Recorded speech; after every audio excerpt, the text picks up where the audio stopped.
আমাকে যদি প্রশ্ন করা হয় বা কাউকে যদি প্রশ্ন করা হয় কোনো জ্ঞানী ব্যক্তির কাছে যে পৃথিবীতে আদি চিকিৎসা কোনটি, তাহলে সে অনস্বয়ে বলবে আদি চিকিৎসা হলো, প্রাচীনতম চিকিৎসা হলো গাছগাছড়ার বিভিন্ন অংশ দিয়ে তৈরি ওষুধ হলো আদি চিকিৎসা। এবং এই ওষুধ দিয়ে মানুষ তখন কি করত? রোগ মুক্তি লাভ পেত।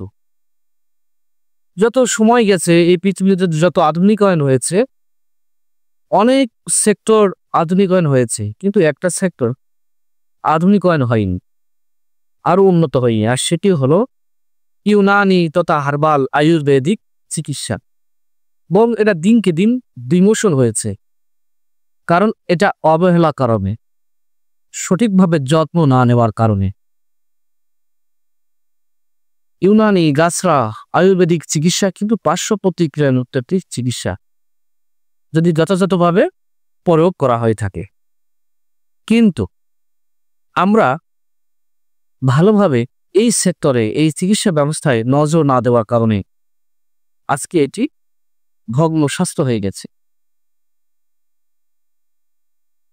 আমাদের বাংলাদেশে প্রচুর পরিমাণ এই ইউনানি আয়ুর্বেদিক হার্বাল ওষুধ বিক্রি হয়, সেল হয়, কিন্তু রোগী সুস্থ হয়, বরঞ্চ রোগী আরো বেশি বেশি অসুস্থ হয়ে যাচ্ছে। এর কারণ হলো ঔষধের ভিতরে হার্বস নেই, আছে অতিরঞ্জিত রাসায়নিক কেমিক্যাল।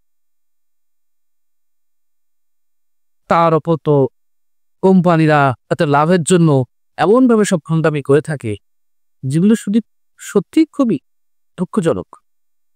আজকের হার্বালের নামে কি খাচ্ছি, হার্বালের নামে ভণ্ডামির পঞ্চম পর্বে আলোচনা করব। আসসালামু আলাইকুম ওয়া রাহমাতুল্লাহি ওয়া বারাকাতুহু। বন্ধুরা, আমি ডাক্তার হাকিম এম আবু সালেহ নাহিদ। আমি আজকে হার্বালের যে ভণ্ডামির যে বিষয়টা নিয়ে আলোচনা করব সেটা হলো কুরুস জিয়াবিক। এটি ইউনানিতে একটি ডায়াবেটিস ঔষধ। কুরুস জিয়াবিক এটি হলো জেনেরিক নাম। বিভিন্ন কোম্পানি বিভিন্ন নামে তাদের ওষুধ প্রস্তুত করে বাজারজাতকরণ করে থাকে।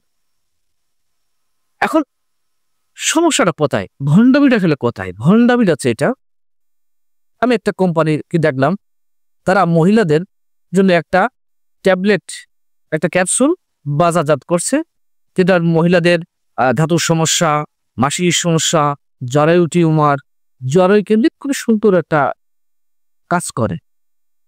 কিন্তু তাদের একটা জায়গায় খুব আশ্চর্য লাগলো, সেটা তারা যে ওষুধের যে জেনেরিক নামটা ইউজ করেছে, যে ব্যবহার করেছে, সেটি হলো কুরুস জিয়াবিক, যেটাকে ইউনানিতে ডায়াবেটিসের ওষুধ হিসেবে স্বীকৃত। কিন্তু দেখেন এই দেশে এটা মার্কেটিং হচ্ছে কুরুস জিয়াবিক জেনেরিক নাম রেখে, কোম্পানিটা নাম দিয়েছে, সে নাম অনুযায়ী চলছে। তো বোঝাই যাচ্ছে যে ওই ট্যাবলেট বা ওই ক্যাপসুলের ভিতরে কুরুস জিয়াবিক নেই, কারণ কুরুস জিয়াবিক যদি থাকতো তাহলে তো সেটা ডায়াবেটিসের কাজ করতো। কিন্তু ওখানে কি হচ্ছে, ওখানে মাসিকের কাজ হচ্ছে, ধাতুর কাজ হচ্ছে, জরায়ু টিউমারের কাজ হচ্ছে, জরায়ুর উপরে কাজ হচ্ছে। তো এই জন্যে আপনাদেরকে আমি বারবার বলি যে আপনারা একজন রেজিস্টার প্রাপ্ত হাকিম, চিকিৎসকের পরামর্শবেত্ত herbal medicine, Unani medicine, Ayurvedic medicine গ্রহণ করবেন না। আশা করি ভিডিওটা আপনাদের ভালো লেগেছে। ভালো লাগলে লাইক করবেন, কমেন্ট করবেন, ভিডিওটি ফলো, সাবস্ক্রাইব করে রাখবেন, যাতে আমার পরবর্তী ভিডিও আপনার নোটিফিকেশনে চলে যায়। কোনো ধরনের চিকিৎসা বিষয়ে পরামর্শ থাকলে যোগাযোগ করতে পারেন, কোনো প্রশ্ন থাকলে কমেন্ট জানাতে পারেন। সকলকে ধন্যবাদ। আসসালামু আলাইকুম ওয়া রাহমাতুল্লাহি ওয়া বারাকাতুহু।